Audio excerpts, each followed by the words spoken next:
Mau bikin novel atau bikin dongeng ya? Salve hello everyone, kembali lagi di konten Janda Anak Dua.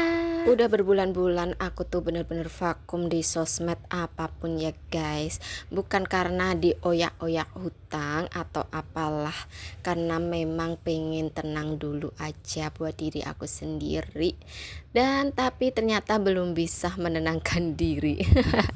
Bercanda. Enggak kayak gitu ya guys. Jadi karena memang aku itu lagi sibuk kerja, karena di tempat baruku ini kan aku baru menyesuaikan, karena ini juga lagi masa-masa training. Terus kadang kalau aku mau bikin konten itu sebenarnya bisa-bisa aja ya. Tapi memang beberapa bulan ini itu lagi diserang sama penyakit yang namanya males banget. Ya males ngeditnya, ya males ngevideoinnya, ya males ngisi voice note-nya. Yang jelas beberapa bulan ini aku tuh lagi males banget yang namanya pegang HP. Rasanya tuh kalau pegang HP tuh kepingin aku banting-banting aja nih HP. Tapi ya gimana lagi ya, orang hidup zaman sekarang itu perlu banget yang namanya HP. Terus belum lagi aku tuh harus mikir nih ide kontennya, isinya, ngomongnya, ininya, itunya, persiapannya. Itu yang bikin aku males. Sebenarnya sih kalau cuma ngedit-ngedit gitu sambil kita makan, sambil kita jalan-jalan masih bisa ya. Tapi yang bikin males itu ya itu tadi guys, mikir apa isi kontennya. Ini aja aku juga masih bingung sebenarnya aku mau bikin konten apa, terus aku mau ngomongin apa. Ya omongannya ini nggak sesuai sama isi kontennya sih, karena kontennya ini aku mengawali pekerjaan aku, bersih-bersih dan lain sebagainya.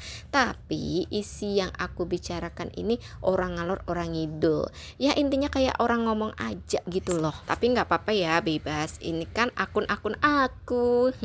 Konten-konten aku, jadi bebaslah sesuka hatiku aja ya. Mau bikin novel yang aku tuangkan lewat konten-konten aku itu kayaknya juga males banget ya. Aku tuh harus mikir lagi, tapi novelnya itu sebenarnya maunya ya tentang diri aku aja, perjalanan hidup aku selama ini. Jadi suatu saat nanti boleh lah ya ngisinya kayak gitu aja. Karena sebenarnya aku tuh punya banyak banget yang dinamakan buku harian yang belum sempet aku apa-apain.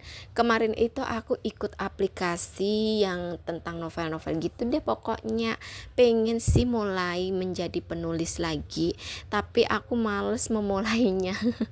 Karena takut aja nanti kalau tiba-tiba berhenti di jalan karena kesibukan aku ini. Jadi sangat disayangkan ya guys, kontennya harus berhenti. Karena kita harus tahu kalau dunia persosmedan itu jangan sampai kita putus-putus, apalagi bikin konten. Kalau sampai putus-putus nanti dolarnya yang ada cuma stuck di situ, akun juga nggak berkembang. Jadi rugi deh perjuangan kita. Ya seperti aku ini, perjuangannya harus berhenti dan akhirnya ya stuck di situ-situ doang, dolarku, akunku nggak berkembang, nggak maju. Perjuanganku selama 2 tahun lebih itu menjadi sia-sia banget gitu guys. Apalagi setelah aku pindah rumah itu anak-anak itu jadi males banget untuk aku ajak ngonten. Jadi aku juga serba bingung ya mau konten yang gimana. Ya udah akhirnya nggak usah melibatkan mereka, kembali lagi ke A Day in My Life aku sendiri. Tuh kan kalau cerita kayak gini tuh nggak terasa banget waktunya, tahu-tahu udah habis aja. Kalau gitu langsung saja aku pamit, bye bye, Tuhan memberkati.